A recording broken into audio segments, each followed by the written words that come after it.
Hanging like my morning sky with burning love. Okay, before we go into the video, new intro for you guys.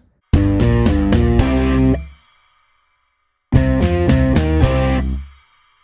everyone, this is a bit of a different video, but yeah, I'm currently at university on my break, so this has kind of turned out right because I'm watching the Oscars announcement for 2026, the announcement for the Oscar nominations this year, and I thought, usually for the past few years I've often done like a community post on the announcements, but I figured this year, why not do a reaction video for it? I mean, this might have to be in two parts. I might have to kind of film the rest of this later because I don't think I'll have, I mean, these waffle on all the time, so I may not catch all of it, so I'll have to catch up with it a little bit later, but like for the you know, live bit, it's currently 1:30 in the UK. Yeah, let's get cracking. Oh, here come Daniel Brooks and Lewis Pullman. They're the hosts. Found a nickel for every movie that Lewis Pullman played a character called Bobbin. I'd have two nickels, which isn't a lot, but it's weird it happened twice. Also, goddamn, he's looking dapper. And I love Daniel's red dress, it's very nice. Okay, action in a supporting role, let's go. Let's see who we got. Right, haven't seen that one. Elle Fanning's very good. Oh, yeah. 2 nominations for the same film, okay. Oh, Weapons gets an acting nom. Okay, I'm very happy with that. Aunt Gladys. And Sinners as well, okay. Happy with that. That didn't surprise me, one battle after another, but yeah. Amy Madison for Aunt Gladys and Weapons, very happy with that. Okay, makeup and hairstyling. Frankenstein, that's pretty gonna win. It's very not surprising at all. Oh, I haven't heard of that one. Sinners. I love the horror genre that getting represented. Smashing Machines I was surprised. Haven't heard of that one. I'm surprised Smashing Machines actually getting stuff. I thought that would kind of just be kind of forgotten. Okay, original score, what we got? If Sinners don't get this. Oh, Begonia, okay. Frankenstein. Begonia's music is very good. So, yeah. Yes, Sinners. Yeah. Surprised Begonia actually. That's a very good score. Here's the part we can have a break because I don't have anything to say. I'm so happy about Sinners getting that. And Begonia, I'm interested to see because I feel like Begonia was kind of one that I genuinely couldn't tell if it was going to get much because it's obviously Yorgos Lanthimos. People love Poor Things, the Academy love Poor Things, but Kinds of Kindness got nothing, so I was not sure how that was going to play out, so I'm interested. An animated short film, let's see. It is really nice to see the horror genre getting repped. Oh yeah, Wicked for Good didn't get any makeup. I'm watching this on the... Oh, okay, adapted screenplay, let's go. Okay, Begonia's been a heavy hit and I'm... Frankenstein, fair enough. I'm surprised how much Begonia's getting appreciated. I need to watch that. Hamnet. Hamnet, I have a feeling, is going to be one of those... One battle, of course. I feel like Hamlet's going to be one of those films I've watched that's kind of... Oh yeah, Train Dreams, yeah. Hamlet, it's one that I will respect more than I enjoy. I don't know, it just seems a bit stuffy. Okay, original screenplay. Weapons, please. I haven't... Oh, that's the Ethan Hawke film, isn't it? Blue Moon. It was just an accident.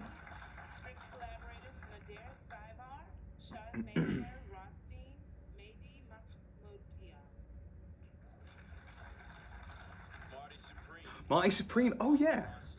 Yes.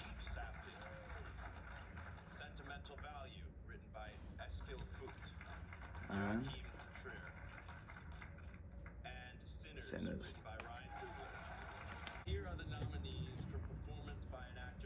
Right, actor supporting role. Sean Penn. Okay, we've got one battle left, another Benicio del Toro. Okay, fair enough. Fair play. That's a good shout. He's fantastic in Sinners. Yes! Sean Penn. He's my pick for that category. So yeah, just general discussion initially off the bat. Some really good, as I say, I love the fact the horror genre is getting repped. You know, Weapons getting an acting nom is great. I love when horror movies get those kind of big ones, like writing and acting and directing and whatnot. Great seeing Weapons, great seeing Frankenstein.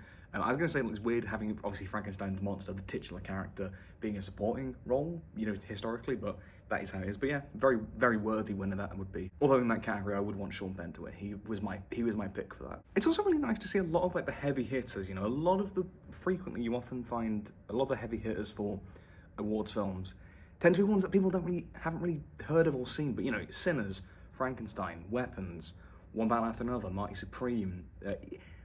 To a degree, Begonia as well. These are films that it's not as if they just come out nowadays. They're not just come out, you know, in the past like, winter season. They've actually, they weren't just Oscar films. I think that's what I'm glad to see. But there's a few others that obviously like Sentimental Values, heavy hitter. I haven't seen that yet. Hamnet, I haven't seen that yet. It'll be interesting to Smashing Machine as well. That was one I was kind of interested because obviously it's The Rock's big Oscar bait film, which I thought maybe he'd get a nom, but that was it. But you know, makeup and hairstyle, okay, fair enough. But yeah, I was kind of interested to see that because I'm interested to see it in a weird way because it seemed very Oscar baity, just a star vehicle for The Rock, but ultimately didn't really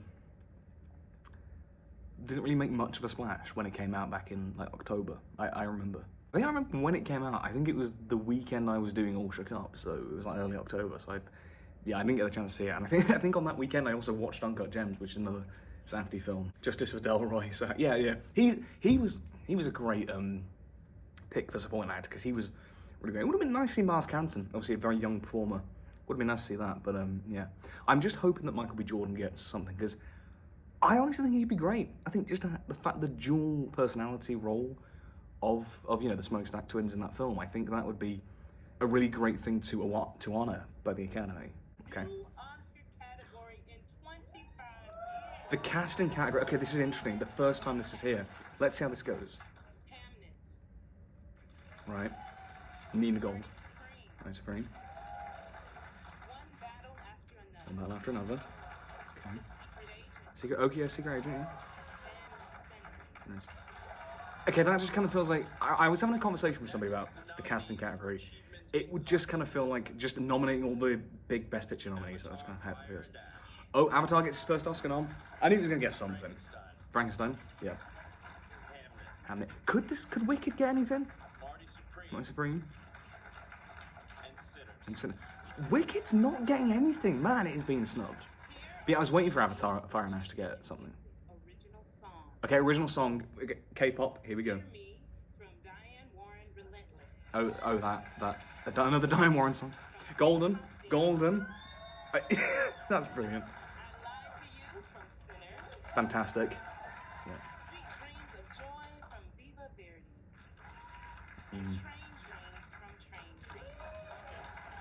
Okay, documentary. The Alabama Solution. Why did you respond and say it like that? Again, I have no stake in this one. I have no stake in that. For Best International Feature Film, the nominees are Okay, let's see these. The Secret Agent. Secret Agent. The reason that keeps throwing me off is because The Secret Agent is the chapter name of the first Bond novel, Casino Royale. The first chapter of Casino Royale is called The Secret Agent. Casino Royale. Spain. And the voice of Hind. Okay, so it's internationally going to be Secret Agent. It was just an accident or Sentimental Value. I think it's going to be either Sentimental or Secret Agent. That seems likely, just based on what else is getting. Oh, animate feature. Okay. Elio. Oh, that's the Pixar movie. Okay. It's going to be K-pop, of course it is.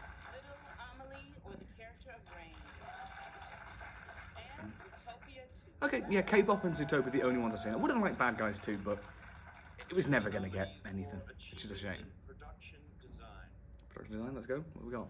Frankenstein. Yeah. Oh, could Wicked get another? Hamlet. Frankenstein, Frankenstein feels like the very sort of technical heavy film for this year. Which, fair enough, it looks gorgeous. It's a brilliantly made film from the production standpoint. Oh, editing. Mighty Supreme.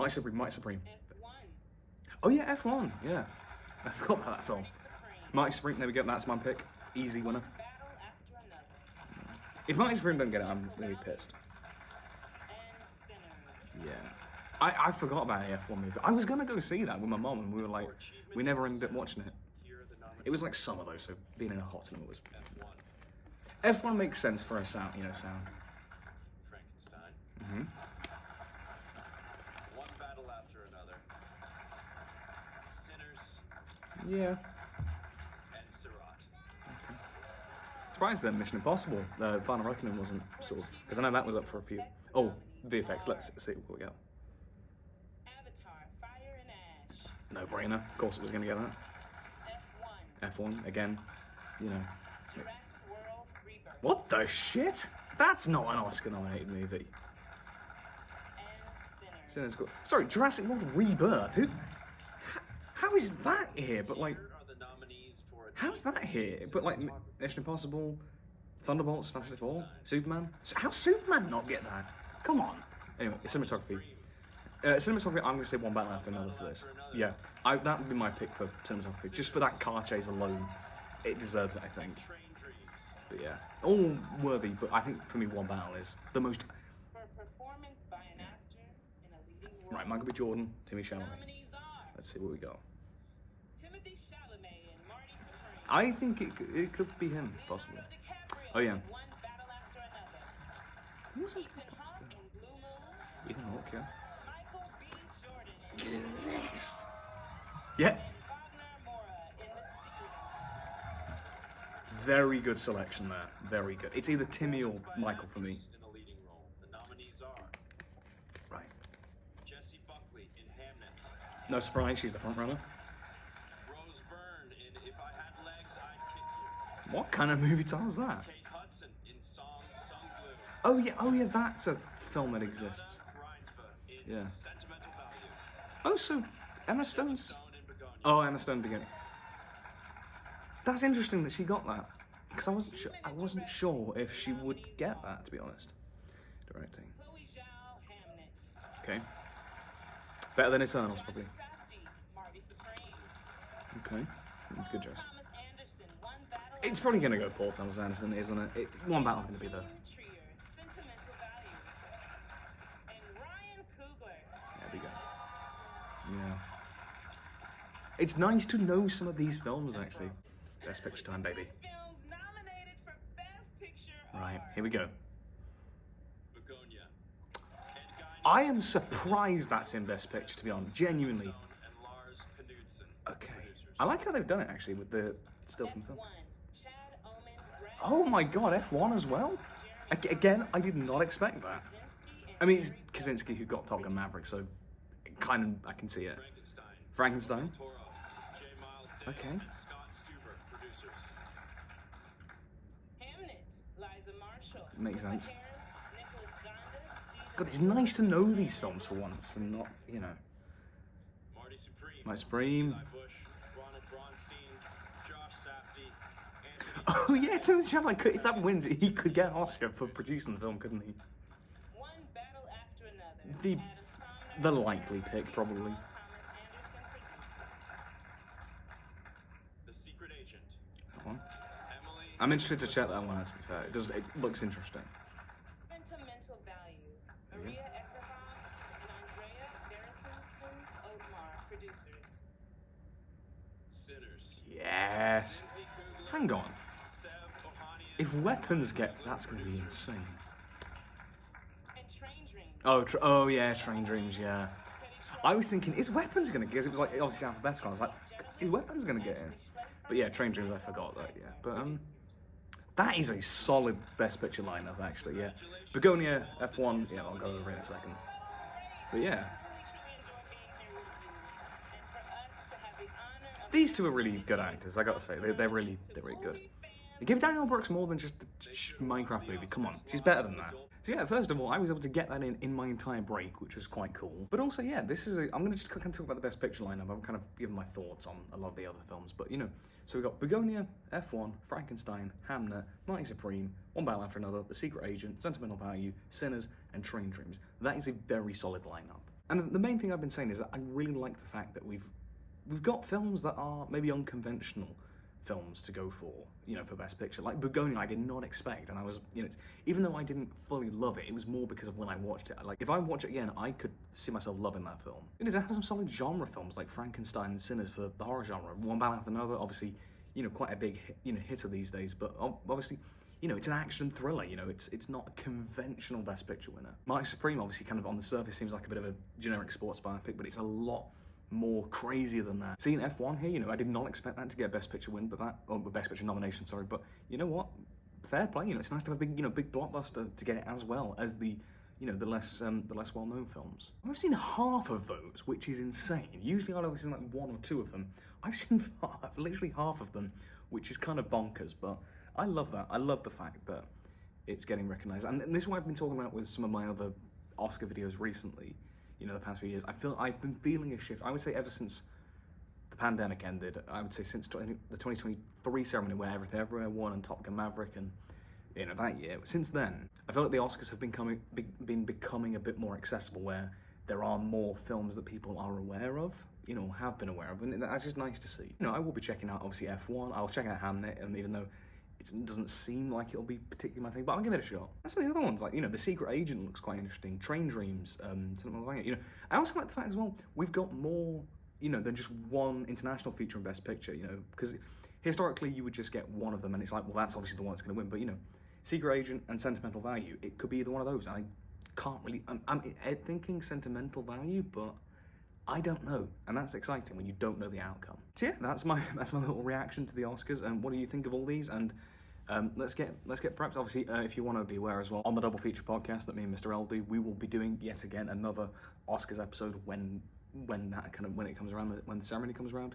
And yeah, until then, see you later, and let me know your thoughts in the comments, and just take care. Bye bye.